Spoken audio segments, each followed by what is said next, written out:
All right, let's dive right in. Today, we're going to tackle a huge, and I mean huge, misunderstanding when it comes to things like manifestation.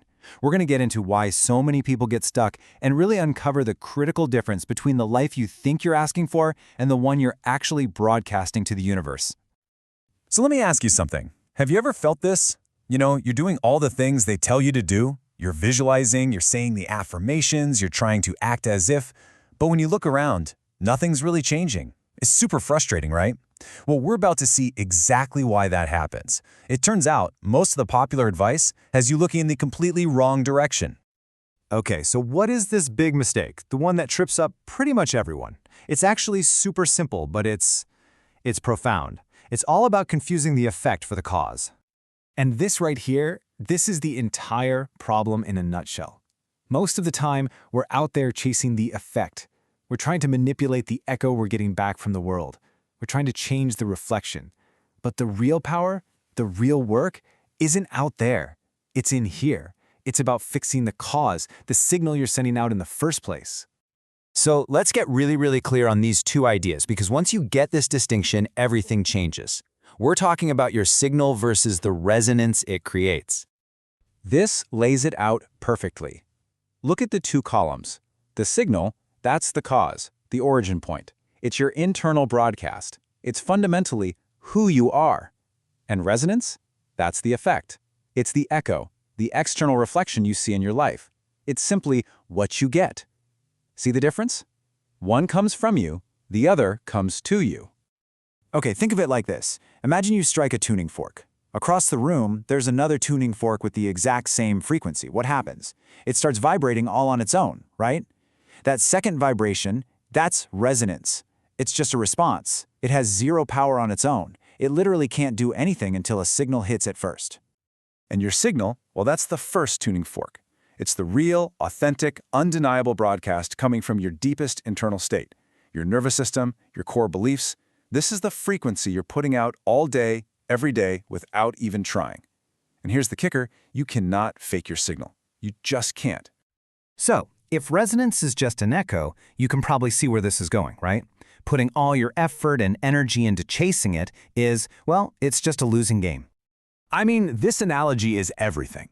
If you looked in the mirror and didn't like the frown on your face, what would you do? You wouldn't start yelling at the mirror, would you? You wouldn't try to physically change the reflection. It's absurd. You just smile. You change the source. Chasing resonance is yelling at the mirror. And this is why so many of these popular techniques feel like you're just spinning your wheels. Trying to force positive thoughts, jacking up your emotions for a few minutes, even acting as if, these are all attempts to manipulate the echo. They're trying to generate a temporary feeling, but they don't actually change the deep, underlying broadcast. And that's the real distinction here. Yeah, you can absolutely shift your mood for 5 minutes. You can feel grateful for a moment. But the universe, or the field, whatever you want to call it, it doesn't respond to a temporary mood. It responds to what's stable. It responds to what is deeply and truly held in your system. It responds to your actual signal. Okay, so if all that other stuff is just chasing echoes, then what is the real deal? What actually makes up your true signal? Let's get into the nitty-gritty. See, your signal isn't what's on your vision board. It's the undeniable truth of who you are right now. It's how you breathe when you're not thinking about it. It's the way you walk into a room. It's how you instinctively react when things get stressful. It's the automatic stories playing in your head. It's the baseline state your nervous system just hangs out in. That's your broadcast. And this quote just says it all, doesn't it? It's not about what you want. It's not about deserving or being good enough. It's pure physics. It's mechanics. The world is just a giant mirror reflecting the signal you are consistently sending out.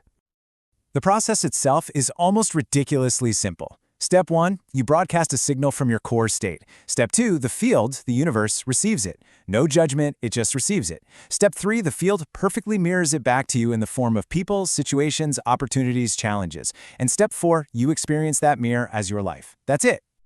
Now, your signal isn't just some random vibe. It's a combination of these 3 core layers. First, your nervous system state. Are you fundamentally operating from a place of safety and openness or threat and contraction? Second, your identity set point. Who do you, on the deepest level, believe yourself to be? And third, your baseline patterns. What are your default habits, reactions, and behaviors? Those three things together create your signal. So this brings us to the most important part, the part that actually works. If yelling at the mirror is the wrong way, what's the right way? Well, you stop focusing on the mirror entirely. You turn inward and you start working on the source. This is what we call signal work.